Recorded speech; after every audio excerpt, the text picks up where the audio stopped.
gentlemen, and welcome to this Cabinet meeting. It's the first physical meeting we've had in a time. I would also like to ask everybody in attendance to comply with the COVID regulations. Thank you. I'm Councillor Paul Skinner, Leader of the Council and Chairman of Cabinet. I will also just confirm that this meeting is being broadcast live on YouTube. We'll move on to part one. Have I the Cabinet's permission to sign the minutes of the meeting of the Cabinet held the 27th of January 2021? Agreed. Thank you. Have we any apologies? There are none, Chair. Thank you very much. Have any of the members any wish to declare interest in respect of the items on the agenda? No, thank you. Sorry. You might use your microphone. I'm here already. I am using my phone, it's on. Brilliant, thank you. Okay. That's now it's closer, I can hear. Okay, thank you. Thanks. Are there any questions from members of the public? There are none, Chair. Thank you. Then we'll move on to part two agenda items then.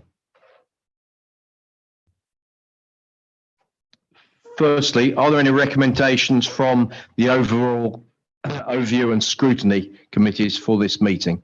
Recommendations from scrutiny are contained within the reports on today's agenda, Chair.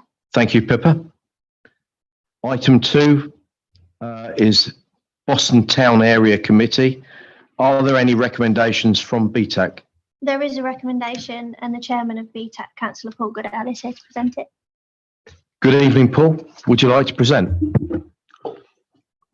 Thank you, Chairman. As members will see from the papers in their pack, this is a recommendation from BTAC to trigger a community governance review with a view to setting up a town council for Boston. Obviously, as members are aware, possibly the background has changed slightly in the fact that the government did not select this Lincolnshire for the review, although I don't feel that it's actually gone away. This paper would have been here before had it not been for the elections, and I did offer after the election, not because of the political nature of it, but simply because of their time. So I bring this paper to you Can't today. hear. Sorry, you've gone off. Oh, sorry. Did it go on? Okay, thank you. So I bring this paper for you today. As members will see from the report, there wasn't a unanimous view of BTAC to proceed along this line because some members felt that it would actually damage Boston Borough Council as a council. Obviously, there could be an element of that as regard to the functions of Boston Borough Council, but at the end of the day, it is up to Boston Borough Council and the new town council to decide whatever powers that the town council would have. I think it's fair to say that in the way that the government are suggesting local government will be running in the future, that larger authorities are... Microphone's gone quiet again, sorry. I'm off again, sorry. Oh, is it on a timer, Chairman? I think it's obviously fairly clear to us all that local government reorganisation will happen, and larger authorities are what the government is aiming for. And in that instance, I think it's only right that Boston should have its own town council. Effectively, within Lincolnshire, I believe Boston is the only large town within the county that doesn't have its own town council, and members feel that there's a deficit there, a democratic deficit there. But it's really down to this council to actually trigger the governance. It's up to full council. It's BTEC have requested that the cabinet give this consideration and send it on to full council, as it's effectively we're a subordinate committee to the cabinet.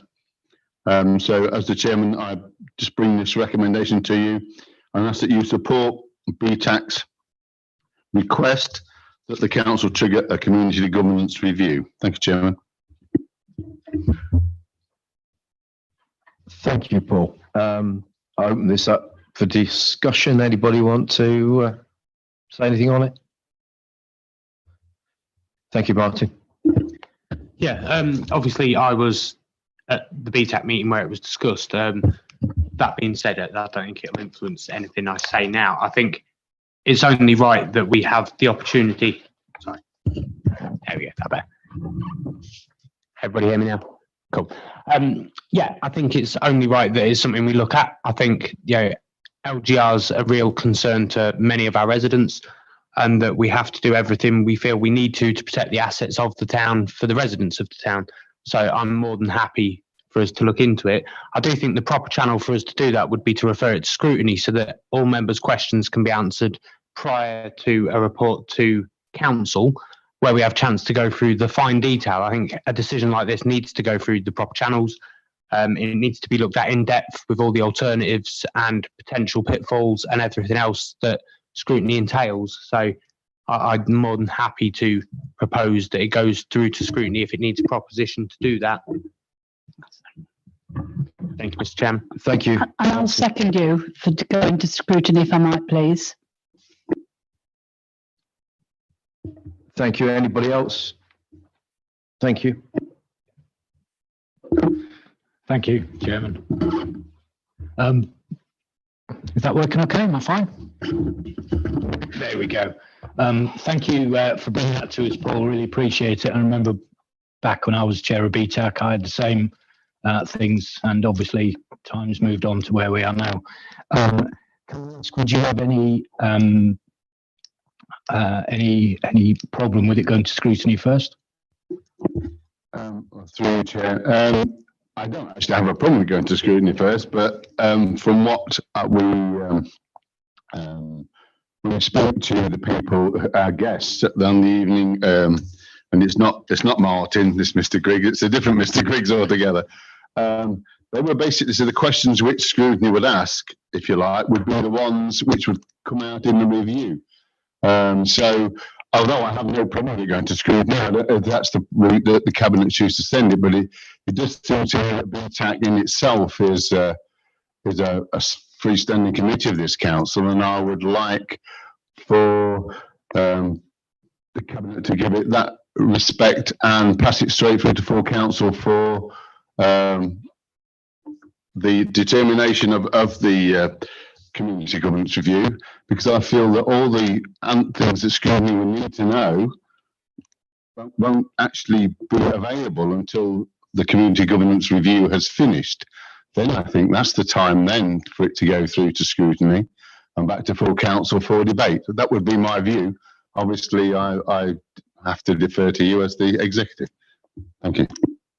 Thank you. I'm quite happy with that, and I think you're right that once the review happens and all that information comes in, it might be that more information. My only thing about scrutiny was that they would look at other things outside that we're looking at today, and that all members of the committee, because it could be a joint scrutiny, that all members of the council could look at the impact of it going forward.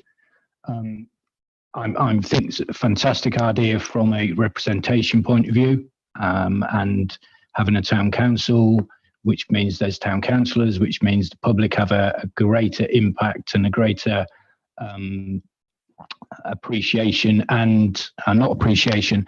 I think there is more people for them to work with. My big concern would be the cost and what the cost would be for the people within the town council area, and that is a major problem for me. Is, we know how much the precept is on the BTAC, and how much would a town council require to exist, with premises and all the other things that a town council would want. So the finances does worry me quite a lot, but I'm quite happy for this to go to council and for council to make that decision.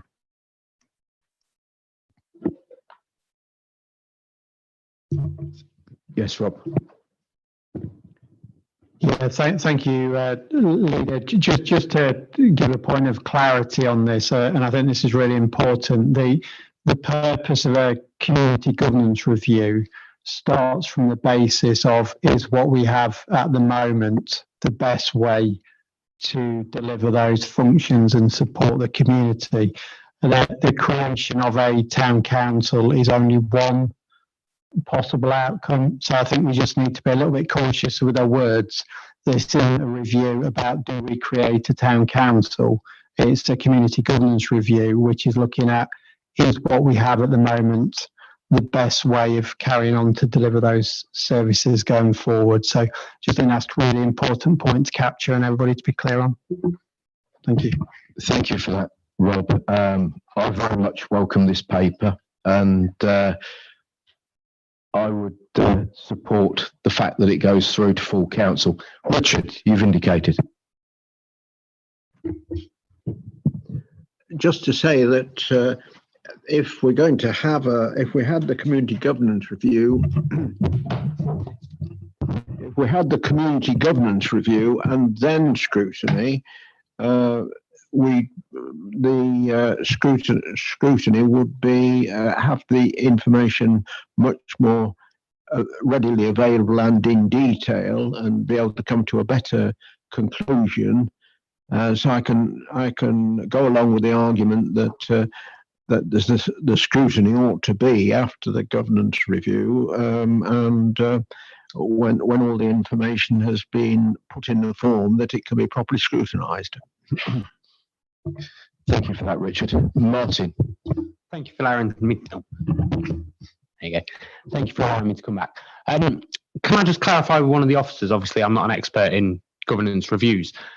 If it went to scrutiny prior, would that in any way enable councillors to seek specific information that wouldn't necessarily be looked at, or would it not? Because if it wouldn't, then everyone else is quite right. There's no point in it going to scrutiny first.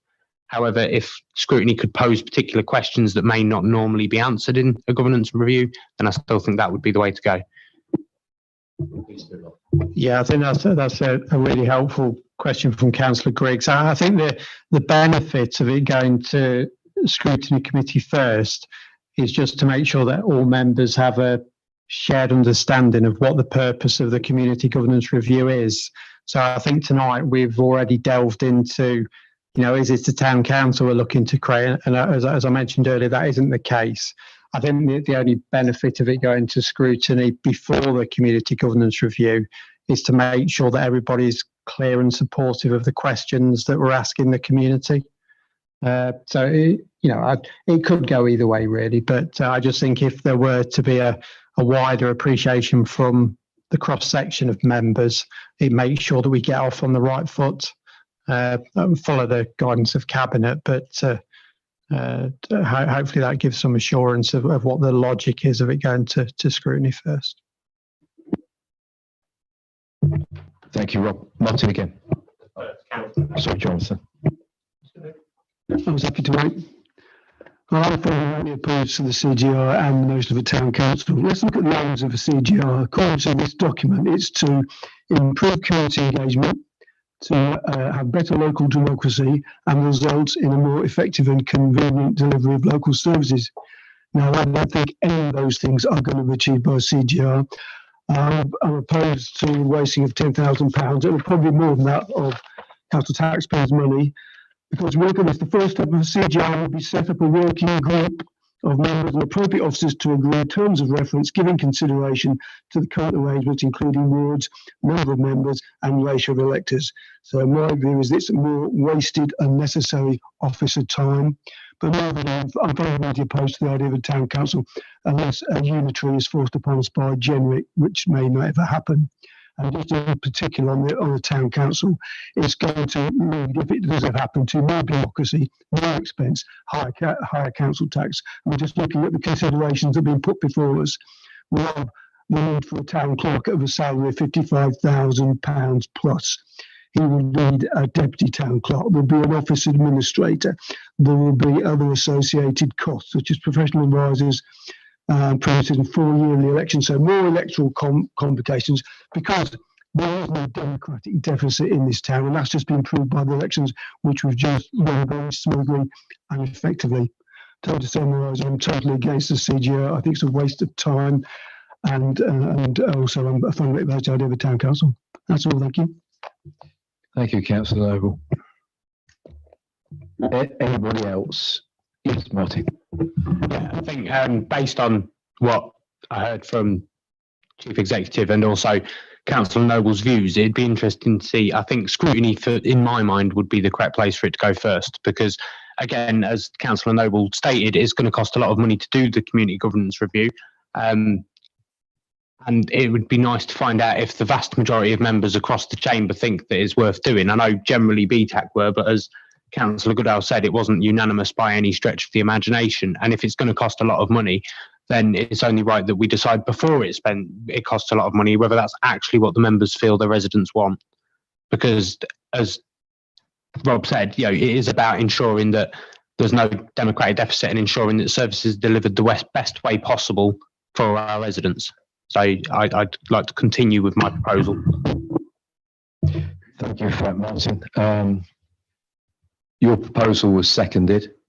I don't think we had another one seconded. So we'll take that first then. The proposal is that we put this to scrutiny to put some flesh on the bones. First of all, ask who's in favour.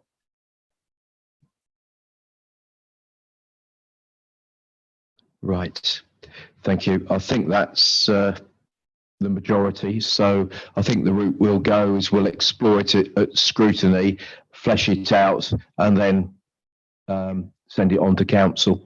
It's not in any way to say that the paper's not right, Paul. It's just that I think we probably need to think what we're doing before we spend money on it. It probably your money as well, actually, but it will be looked at and scrutinised. Thank you. Thank you for presenting. Thank you, Jim.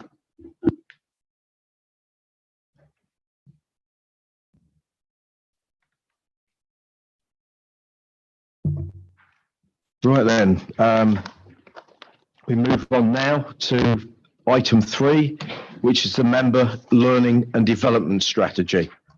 I very much welcome this paper. Our previous one had gone out of date, and this really is a good piece of work. We're really required to get the best out of our members, just like we require to give our staff appropriate training. And the strategy has been agreed already by the Council Development Group, and it's also been to the Environment and Performance Scrutiny. And I'll just presuming everybody's read it, because I have several times now. I'll open it up for questions. Any questions?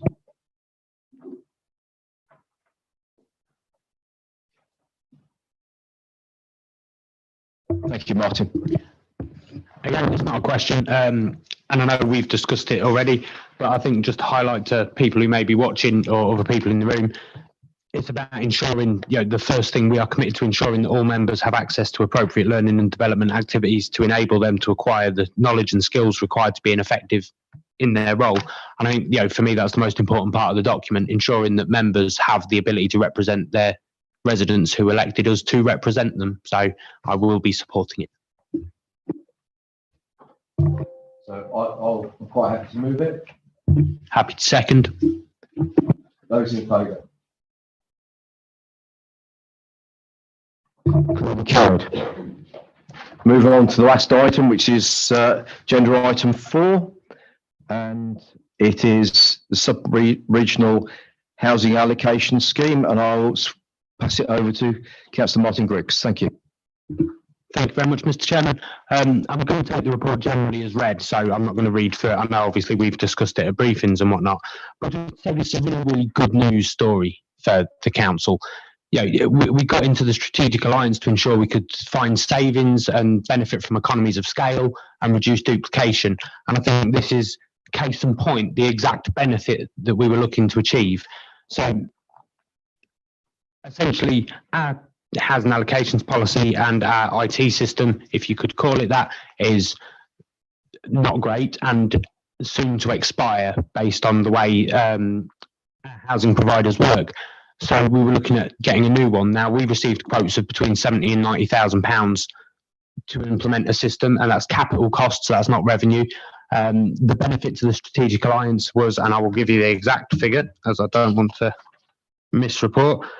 So the one-off system implementation and configuration costs £6,930 and an annual software cost of £13,995. I'm sure you'll all agree that's substantially cheaper than £90,000 or even the £70,000.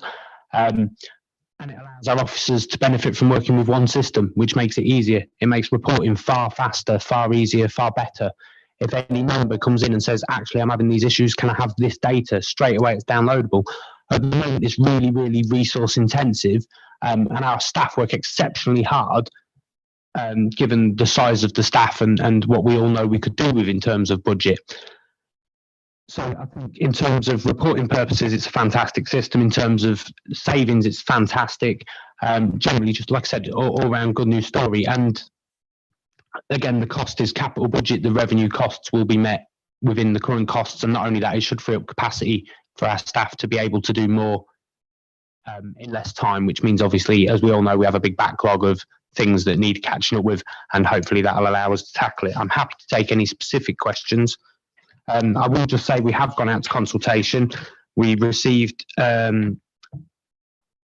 views from the housing providers and from the staff that will be operating the system and other key stakeholders. We did go out to current housing register applicants. Unfortunately, we received no responses from that, and I will highlight that. So potentially we need to do a lot more looking at how we engage with that particular group of stakeholders to ensure we make sure that any views that might be contrary to what I've said or even supporting it are reported back to us. But happy to move the proposal as is in the report. Thank you very much, Councillor Griggs. I'm quite happy to second it. Do we have any questions? Thank you, Councillor Griggs. There's something in the report that I can't find at the moment. I read earlier about people who have no local connection to the borough will be excluded.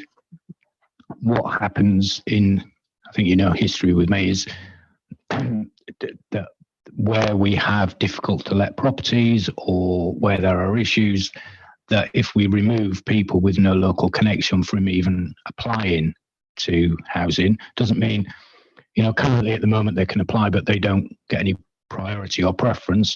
But if we don't identify people who have no local connection, how do we know what is around us?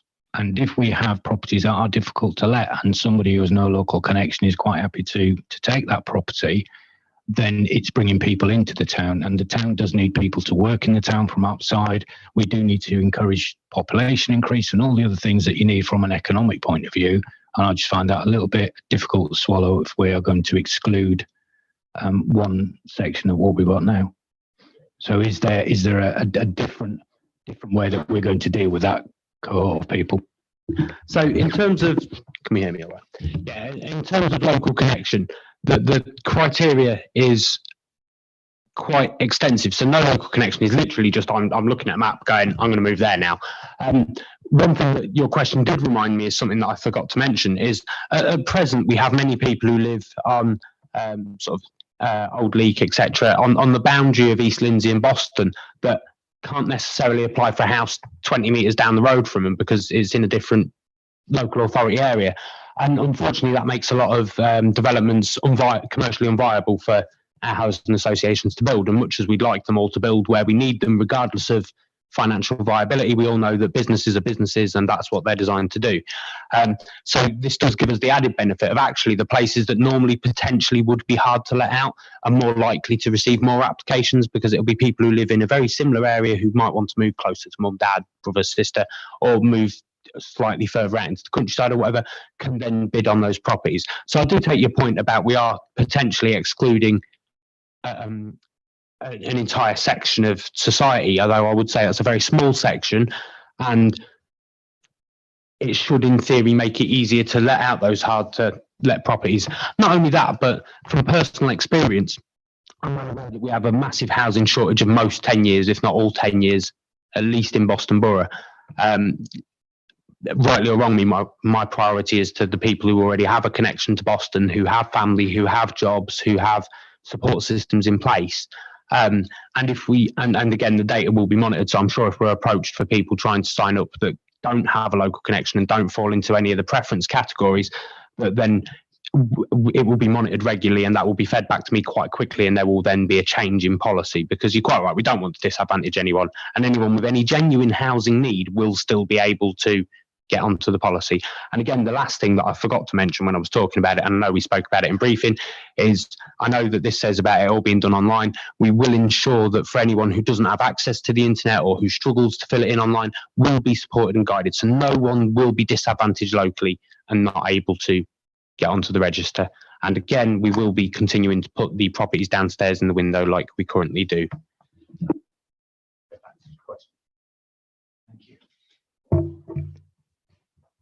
Do we have any further questions? No, it's been proposed. Oh, sorry, Jonathan, I didn't mean. Councillor Skinner. I'd just like to say that, iterate what I said at the Cabinet briefing a couple of weeks ago. I think this is a really well produced report. It's really well drafted. It's really well set out. It's really clear. I wholly support it.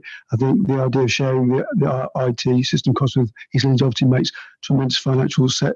It's going to lead to a massive reduced cost to us. So I think the whole scheme is absolutely excellent. So congratulations to Michelle Howard, I think, who drafted this report, and to Councillor Griggs for his explanation of the contents thereof. Thank you. Thank you for that, Councillor Noble. So it's been proposed, it's been seconded. Is everybody in favour? Oh, Richard. Yeah, all I was going to say is I'm persuaded very much more efficient system and cost. It's a much more efficient and cost efficient system, so I'm strongly in favour of it as well. Thank you for that. Did anybody else want to say anything? Right, thank you. It was a very good explanation, Councillor Griggs. Absolutely spot on. Thanks for all the work in the room to move the explanations on. I know there's a lot of work gone on both with Michelle Howard and yourself, and it moves us into the modern world computer system wise, and means that we're going to be a lot more efficient, which is the fourth part of our corporate strategy. So it all falls in line. That's fantastic. So it's been proposed, it's been seconded. All in favour? Thank you. That's unanimous, and that brings the meeting to a conclusion. So I would ask that everybody observe the social distancing as they exit the building, and ensure they take all their belongings with them. But thank you very much for this evening. That concludes tonight.